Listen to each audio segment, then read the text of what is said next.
আমার বয়স যে বছর 21 পূর্ণ হলো, ভোট দিলাম। দ্বিতীয়বার যখন চটের পর্দা ঢাকা খবরিতে ঢুকে প্রগতিশীল প্রতীক চিহ্নে ছাপ মারছি, তখন আমি 26। 29 বছর বয়সেও বিশ্বের নিঃস্বতম গণতন্ত্র রক্ষার জন্য আমার প্রাণ আকুল হয়ে উঠেছিল। কিন্তু এবছর ভোটের দিন সারা দুপুর তক্তপোষে শুয়ে বেড়ার ফোকর দিয়ে পতাকা ওড়ানো রিকশার যাতায়াত দেখেছি, কিন্তু ভোট দিতে যাইনি। না, আমি ভোট বয়কট করিনি, ভোট আমাকে বয়কট করেছে। কারণ আমার বয়স 31। 30-এর পর সরকারি চাকরি পাওয়া যায় না। যে সরকার আমাকে চাকরি দেবে না, সেই সরকার গঠনের জন্য গায়ে আমার পুলক লাগে, চোখে ঘনায় ঘোর, এরকম আশা করা যায় না। বিশেষ বিশেষ ক্ষেত্রে অবশ্য বয়স 5 বছর শিথিলযোগ্য, কিন্তু আমার ক্ষেত্রে বিশেষ কারণ বিশেষভাবেই অনুপস্থিত। অগত্যা সরকারি চাকরি পাবার একটাই উপায় আছে, সার্টিফিকেট জাল করে বয়স কমিয়ে ফেলা। কিন্তু হে নন্দিত নেতৃবৃন্দ, যদিও আমার চোখের উপর আপনাদের অনির্বচনীয় লীলাময় জীবন খোলা আছে, তবু জালিয়াত হতে পারবো না। আমার বাবা সৎ ছিলেন। এই গঞ্জের বাজারে ন্যাড়া ছাতিম তলায় কাঁচা পাকা চুলে পুরো কাচের চশমা চোখে যে বৃদ্ধটি কুঁজো হয়ে মান্ধাতার আমলের টাইপরাইটারে আমার এবং আমার মতো শত শত চাকরি প্রার্থী এবং ভোটদাতা অর্থাৎ আপনাদের পরমান্নদাতা যুবকের হাজার হাজার দরখাস্ত টাইপ করে দিতে, একদিন ভর দুপুরে তার বুকের বাঁ দিকের লজ্জরে টাইপ মেশিনটা বিগড়ে গেল। সেই ফাঁকা জায়গায় আমি কলা নিয়ে বসে পড়লাম। কার্বাইডে পাকানো চালানি মর্তমান কলার রং যদিও মুম্বাই অভিনেত্রীর চটককেও হার মানায়, তবু খেতে অতিশয় অখাদ্য। ফলে আমাকে ডাবের সঙ্গে ভাব জমাতে হলো। পা ফাঁক করে দাঁড়িয়ে ধুতি পাঞ্জাবি শার্ট প্যান্ট যখন সরু নল দিয়ে চোঁচো করে সুমিষ্ট জল টেনে নিত, তাদের দুপায়ের ফাঁক দিয়ে আমি এই গঞ্জের ছিন্ন বিচ্ছিন্ন মানুষের মর্মান্তিক মহিমাকে স্পর্শ করতাম। ডাবের খোলাটি ছুঁড়ে দেবার সঙ্গে সঙ্গে ভেতরে আঙুল দিয়ে দেখতাম অধিকাংশ অমেরুদণ্ডী বুদ্ধিজীবীদের মতোই ভেতরে শ্বাস আছে কিনা। তারপর চিরুনি, ব্লাউজ, ধূপকাঠি, তরমুজ, চাল, হুঁশিয়ারি মাল এবং ধূর্ত নেতা পূর্তমন্ত্রী হবার জন্য যত বড় স্বপ্ন দেখে, ঠিক সেই আয়তনের মিষ্টি কুমড়ো, অর্থাৎ একের পর এক বহুমুখী বাণিজ্য বিস্তারে আমি বিড়লাকেও ছাড়িয়ে গেলাম। কিন্তু বেড়ালের ভাগ্যে শিকে ছিঁড়ল না। ফলে প্রায় বিনা চিকিৎসায় মা মারা গেলেন। আমাদের এখানে গত 20 বছরে 8খানা হাসপাতাল হয়েছে। বাকি 8খানা আর হবে না, কারণ প্রধান রাজনৈতিক দলের নেতারা অধিকাংশ ডাক্তার এবং তাদের নার্সিংহোম আছে।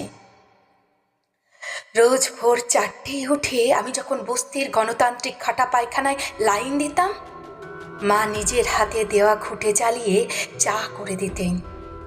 সেই স্যাঁতসেঁতে অন্ধকারে ধোঁয়াটে আগুনের সামনে বসে থাকা মাকে আমার ভারতবর্ষ বলে মনে হতো।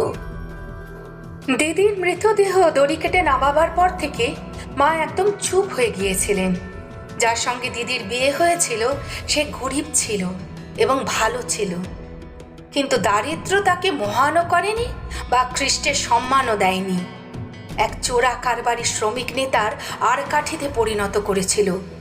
সে সেই নেতাকে মহিলা সরবরাহ করত, সেই নেতার সঙ্গে মন্ত্রীর যোগাযোগ ছিল, মন্ত্রীর সঙ্গে কেন্দ্রের যোগ ছিল, কেন্দ্রের সঙ্গে পরিধির যোগ ছিল, পরিধির সঙ্গে ব্যাস এবং ব্যাসের সঙ্গে ব্যাসার্ধের সংযোগ ছিল, এবং এই সব সূক্ষ্ম যোগাযোগগুলি একসঙ্গে গিট লেগে একটা মোটা লাইলনের দড়ি হয়ে দিদির গলায় ফাঁস লাগিয়েছিল।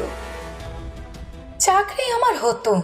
জেলার সব ছাত্রদের মধ্যে আমি যদি মাতৃভাষায় প্রথম না হয়ে আপনাদের পিতৃভাষা অর্থাৎ ইংরেজিতে প্রথম হতাম, হয়তো আমার বরাত খুলে যেত। অথবা আমার বন্ধুরা যারা ঠিক ঠিক জায়গায় তেল সরবরাহে আরব রাষ্ট্রগুলিকেও হার মানিয়েছে, আমি যদি তাদের সঙ্গে প্রতিযোগিতায় নামতে পারতাম, তাহলে আমার গলায় বাদামের ঝুড়ির বদলে নেকটাই ঝুলত। গর্তে ঢুকে যাওয়া ফ্যাকাশে হলুদ রঙের দুটো চোখের শূন্য দৃষ্টি এবং একটা অকেজো টাইপ মেশিন ছাড়া বাবা আমার জন্য আর কিছু রেখে যেতে পারেননি। এবছর জীবনের সর্বশেষ ভোটটি দিয়ে মা চলে গেলেন। ভারতবর্ষ পড়ে রইল। আমার আর কোনো দায় নেই। যেহেতু আজকের দর্শন আগামীকালের সংস্কার মাত্র, এখন যদি আমি সন্ন্যাসী হয়ে যাই, বন্ধুরা বলবে পালিয়ে গেল। বিদেশি টাকায় পুষ্ট যেসব তথাকথিত জনসেবা প্রতিষ্ঠান আছে, তাতে যদি ভাতের জন্য ঢুকে পড়ি, তারা বলবে বেটা গুপ্তচর। যদি আত্মহত্যা করি তাহলে কাপুরুষ, আর যদি সোজাসুজি প্রতিবাদ করি তাহলে আপনারা রাজনৈতিক নৈশ প্রহরীরা কালো টাকার কুমিরদের অন্ধকার পাড়ায় গিয়ে মাঝরাতে নকশাল নকশাল বলে ঘেউ ঘেউ করে তাদের জাগিয়ে দেবেন। এমনকি অবস্থা তেমন তেমন বেগতিক দেখলে আপনাদের সঙ্গে রাশিয়া আমেরিকাও যোগ দেবে। এতদিন চাকরি খুঁজেছি, পাইনি। এবার ভাবছি আমরাই আপনাদের চাকরি দেব। আমরা যারা বেকার, আধা বেকার, ভবঘুরে, পাউন্ডলে, ভিখিরি, যাদের জমি নেই কিন্তু জমিতে খাটি, বাড়ি বানায় কিন্তু বাড়ি নেই, যারা শহরে আলো জ্বালে কিন্তু যাদের কুপিতে তেল নেই, যারা কারখানা বানায় কিন্তু কারখানা যাদের রাস্তা করে চালান করে দেয়, যারা কোনোদিন একটা ভালো জামা পরেনি, শরবত খায়নি, বেড়াতে গিয়ে পর্বতমালার স্তব্ধ নিরাসক্তি ও মহত্বকে স্পর্শ করেনি, যারা জন্মায় আর খাটে, খাটে আর মরে, যারা পিঁপড়ের মতো, পোকামাকড়ের মতো, শীতরাত্রি ঝরা পাতার মতো, সেসব নিরক্ষর, নগণ্য, গুঁজো, অবজ্ঞাত, করুন, যাদের দেখার জন্য এবং ঠকাবার জন্য আপনারা বিরাট মঞ্চে উঠে দাঁড়ান, যারা আগামী দিনের ভারতবর্ষের গোটা পৃথিবীর এবং সৌরজগতের মালিক, আমি তাদেরই একজন হয়েই এই জংশন স্টেশনে বাদাম বেচে যাচ্ছি। কসাইয়ের বাঁ হাতের বুড়ো আঙুলের মতো জীবন আমাদের, যে কোনো মুহূর্তে বিচ্ছিন্ন হয়ে যেতে পারি।